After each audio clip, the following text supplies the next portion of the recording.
बिस्मिल्लाहिर्रहमानिर्रहीम अस्सलाम वालेकुम। वेलकम है आपका लाइव सिमी के किचन में। तो आज सिमी बना रही है बहुत ही आसान मज़ेदार जी बड़ी स्पेशल रेसिपी में बच्चों का most favourite cake vanilla cake की रेसिपी।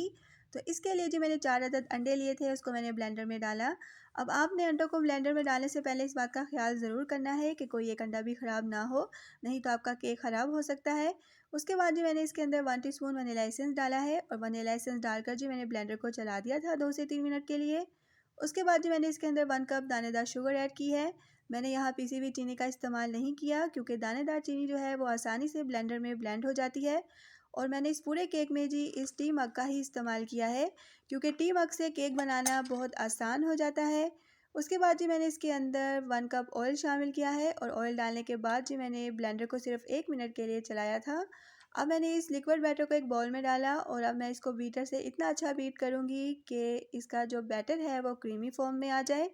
उसके बाद जी मैंने यहाँ 2 कप मैदा लिया था, उसमें 2 टीस्पून बेकिंग पाउडर को मिक्स करके मैंने उसको छान कर रख लिया था।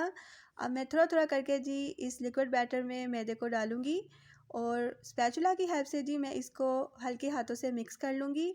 अब जी मैंने यहाँ केक मोल्ड लिया और इस बैटर को डाल दिया इसके अंदर, जो कि मैंने पहले ही ग्रीस करके रखा हुआ था ऑयल से। अब केक को पतीली में बेक करने से पहले जी मैंने उसको एक दफ़ा टैप किया था क्योंकि टैप करने से जो केक की एयर है वो निकल जाती है। अब मैं इसको 45 मिनट्स के लिए जी पतीली में बेक कर लूँगी और पतीली को आपको 5 मिनट्स के लिए प्री हीट लाजमी करना है। और यहाँ जी 45 मिनट्स के बाद मैंने टूथपिक की हेल्प से चेक किया कि केक कहीं टूथपिक पर लगा तो नहीं है। तो नहीं लगा हुआ था तो इट्स मीन हमारा मज़ेदार सा वनीला केक बन। तो जहाँ ये देखने में मज़े का लग रहा है, खाने में भी ये उतना ही टेस्टी है। जब आप इसको ट्राई करेंगे आपको बहुत टेस्टी लगेगा। तो अब आप इसको बड़ी ईद पर ज़रूर ट्राई करें, बच्चों को बना कर दें, दावतों में बनाएं। और ये जो केक का पीस है ये मेरे लाइव विद सिमी के व्यूअर्स के लिए है। तो आई होप आपको आज की ये रेसिपी अच्छी लगी है, तो लाइक करें, शेयर करें और अगर अभी तक आपने मेरा चैनल सब्सक्राइब नहीं किया तो कर लें और बेल आइकन को दबा दें ताकि मेरी हर नई आने वाली वीडियो का नोटिफिकेशन आपको मिलता रहे। तो मिलते हैं आपसे नेक्स्ट वीडियो में। अल्लाह हाफिज़।